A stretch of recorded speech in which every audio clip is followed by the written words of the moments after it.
Brothers on the wheel, welcome back sa ating FKM Victorino 250i serye. For today's episode mga brothers, aalamin natin ang performance ng isang ito para malaman natin kung papasa ba siya sa pagiging 250 scrambler bike. Kaya let's go! Sa go!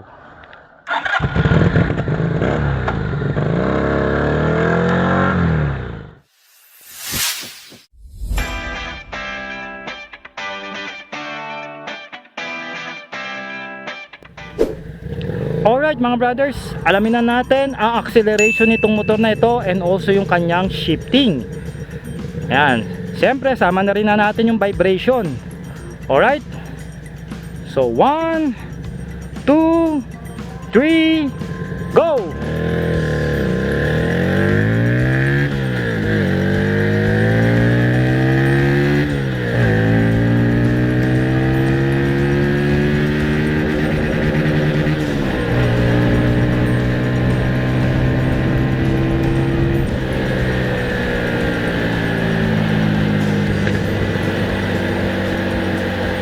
So nakapa ako mga brothers on the wheels na ang sagad niyang RPM is around 9,000. So isa pang acceleration test. Yung shifting, na-adjust ko na yung clutch nito. Smooth naman, wala akong problema. Vibration given sa kanya dahil isa siyang B engine mga brothers, okay?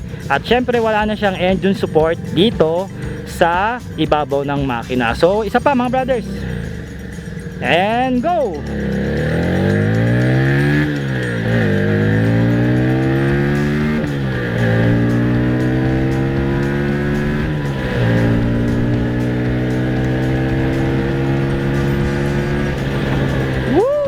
Lakas niya mga brothers. Ang gusto ko sa kanya, balanse yung kanyang dulo at balanse yung kanyang hatak. Pero ramdam na ramdam ko, iba yung binibigay niyang power kumpara sa mga nasubukan kong 250cc na motor katulad nga ng Classic 250 na carb and also FI. Alright, ngayon naman, riding ergonomics nitong Victorino 250i ng Pecon. For the reference mga brothers, I'm only 5'4" pagdating sa taas at ngayon nakaboots ako. Tapos meron akong reach na 20 inches pagdating dito sa braso. Meron naman akong bigat mga brothers na 52 kg. Ayan, skinny lang po ako. Alright, so ganito po ang itsura pag nakasakay na dito sa motor na ito. May kataasan yung seat height niya mga brothers, nasa 820mm. Pero makikita nyo naman, may tingkayad ako konting-konti lang. Kasi hindi ganong kalaparan yung upuan nitong Victorino. Kaya naman kahit papano, hindi ako nakatingkayad dito. I guess, pwede ito sa mga 5'3", yan, pataas. Kung mga 5'2", pababa, baka magtingkayad na kayo dito o mag-tiptoe na kayo. And then, meron siyang ground clearance na 170mm. Alright, mga brothers, meron naman siyang curb weight na 151 kg. And bigyan ko kayo na idea kasi bigat niya yung Motorstar Cafe 400. Alright, so for the riding position, ako kasi maliit ako So, ang itsura ko rito, para akong Cafe racer o para ako nasa isang sports bike. Ayan, ganyan siya mga brothers. Ayan o. I guess pagka matatangkad kayo, which is mamaya pakita ko sa inyo yung kumpare ko dito, yung cameraman natin. Kasi 5'9", 5'9" ka ba? 5'10" siya para meron kayo idea. Pero later on, tatawagin ko siya. Discuss ko muna sa inyo yung riding position, no? Ayun, so ganon. Naka-sports mode tayo rito. Pagka mga maliliit na rider at may iksi lang yung reach, yan, ganyan yung itsura. Pero para sa akin, okay lang naman. Hindi ako ganun kapagod. Nang nilong ride ko to sa San Simon, papunta rito sa Olongapo, sakto lang hindi naman ako napagod o sumakit yung likod. Kasi hindi naman siya talaga yukong-yuko. And for the tail radius ng kanyang manibela, mga brothers, malaki siya. So hindi tayo mahihirapan dito at kaya kong tulakin kahit papano yung motor. Pero mabigat. So kailangan nyo na rito nagle-leg workout kayo. No, may kabigat na siya. Lalo ngayon, hindi ito konkretong daanan, lubak-lubak ito. No? So ngayon mga brothers, tawagin ko ang aking kumpare. Walang iba kundi si Sammy para pakita sa inyo pagka sumakay na ang mga matatangkad na rider katulad niya. Ayan. So Sam, punta ka dito sa may motor. Hindi nyo tatanong mga brothers on the wheels, isa ito sa mga cameraman ko. at kumpare ko. Ayan, okay? So mga brothers, si Sammy, meron siyang height na 5'10". So ganito po ang itsura, siguro mga 5'9", 5'10", 5'11". Ayan, makikita nyo naman, lapat na lapat yung kanyang paa, no? Meron pang itataas eh. Sa mawa kami manibela. No, ayan, pag si Sammy na ang umupo o humawak sa manibela, parang position, hindi katulad sa akin kanina, no? Kasi nga depende yan sa haba ng reach. Siguro si Sam baka mga 24 to 23 yung reach ng kanyang braso, kumpara sa akin na 20 lang. Alright, Sam, tapak mo rito sa putres yung paa mo. Ayan, oh, pag sa amin na parang hindi ganoon masyadong yuko, pero makikita niyo naman, no, papasok pa rin naman yung paa dito, no? Hindi siya nasa standard. Alright, so mga brothers, riding ergonomics, pinakita na namin. Ngayon naman, hatawin natin yung motor na to. Alright mga brothers, ngayon naman alamin natin ang kakayahan ng preno nitong Victorino, no? Again, disc brake yung likod niya na may single caliper, at dito sa harap, ito yung nagustuhan ko, 4 yung kanyang piston, no? Pagdating sa kanyang caliper. Nakikita ko to madalas sa mga isang sports bike. Itong FKM nilagay nila dito sa kanilang Victorino. Pansin ko na rin na may pagka-sensitive yung preno nito sa unahan. Konting piga mo lang, humihinto na siya kagad. So ngayon, check natin. Lalapit tayo sa ating cameraman na walang iba kundi si Sammy. Yan, patakboy natin siya ng around 30 lang dahil wala itong ABS. Ang una natin i-check, yung likod na preno. Alright, so tara! Oh, nakita nyo mga brothers, nag-slide tayo rito, which is perfectly normal lang naman dahil ang ating bigat nandito sa front suspension. Pero isa pa, Sam, balik ako sa'yo. Yan, lapit tayo ulit para maganda ang ating kuha. Okay, so rear brakes ulit, patakboy natin ng around 30 kilometers per hour.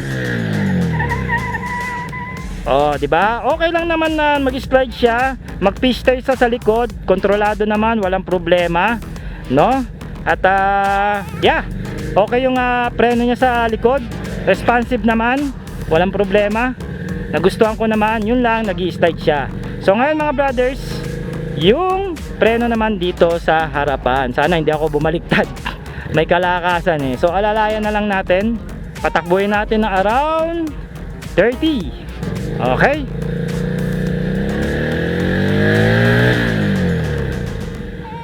Uy, lakas ng preno. Konti lang yung travel time. Tsaka maganda yung lubog ng crankshaft niya. Lakas, wala siyang skid. Ang ganda ng 4-piston caliper nito na preno. So isa pa, one more time for the front brakes. Ayan, papwestuhin muna natin ang ating cameraman. Okay. So around 30 kilometers ulit. Oh, wala talaga, binabangad ko na. Okay, ang ganda ng preno niya sa unahan. Sa mga sudden brakes, maasahan nyo ito kahit wala siyang ABS, no? I'm not sure lang pag basa yung kalye o ispalto dahil naka dual sport siya. So alalayan nyo lang, magbagal lang kayo ng takbo, alalay lang sa preno, no? So ngayon mga brothers, front brakes and rear brakes na tayo. Sam, dalawang balik pa ulit. Okay. So ngayon, susubukan na natin dalawang preno mga brad. Dahil ito naman talaga yung dapat natin ginagawa pag actual na ang driving, no? Dito lang sa Short Moto, tinetest natin isa-isa. Alright. And go!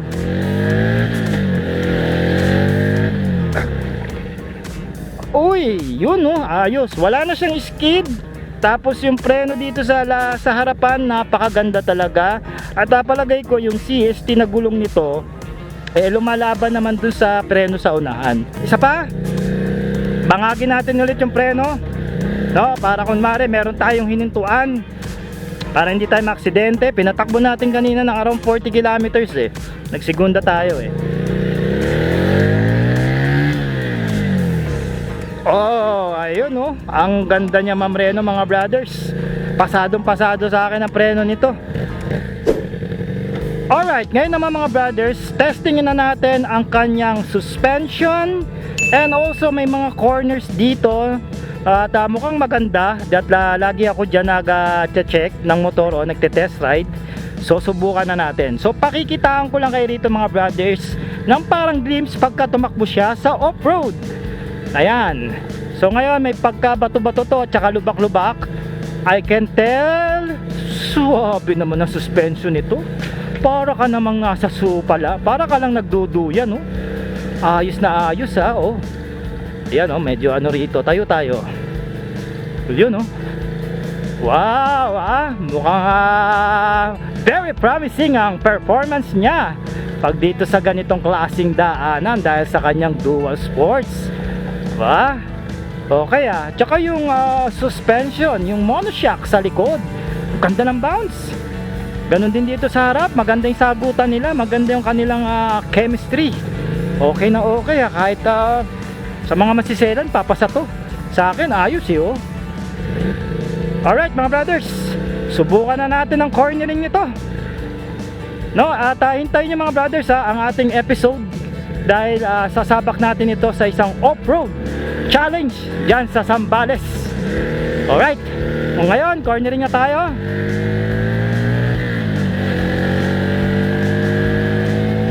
Una sa lahat, ang nimble niya na sa ganitong takbuhan mga brothers, magaang na siya. And I guess dahil nga 100 by 80 yung gulong sa harap, and then 130 by 70 naman sa likod. Ayan, so ito yung pinaka corner, medyo slope to, outer banking. Alright, swabe. Meron pa rito.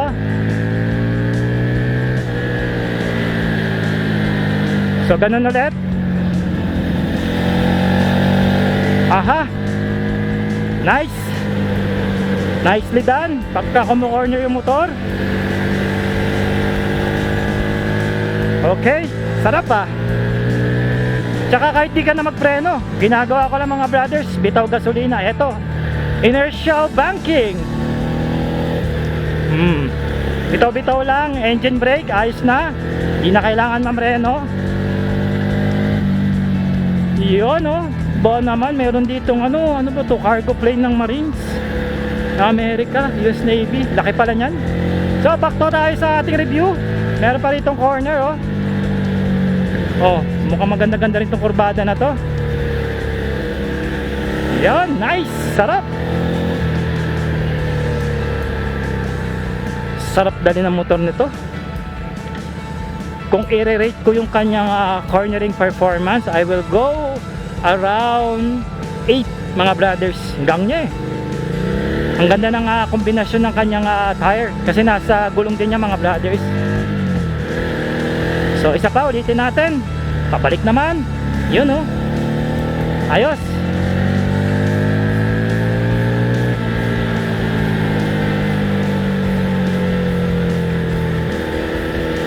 Pabalik ko rito.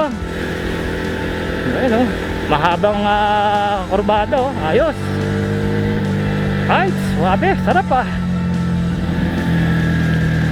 Preno konti. Liko. Alright. Yan, di natin kita. Subukan natin na tanawin pag lumiliko. Okay, for the safety. Sarap niyang dalhin. So kahit anong, for me kahit saan ko sabak tong mga kurbada, I think hindi ako iiwan itong motor na to. Sarap niya, hindi siya matigas ang ulo. Ang dali niya lang pasunurin. Ayan, preno tayo. Liko natin ang slow speed. Liko natin ang slow speed. Ayan, nabubulol ako. Ayan. Alright.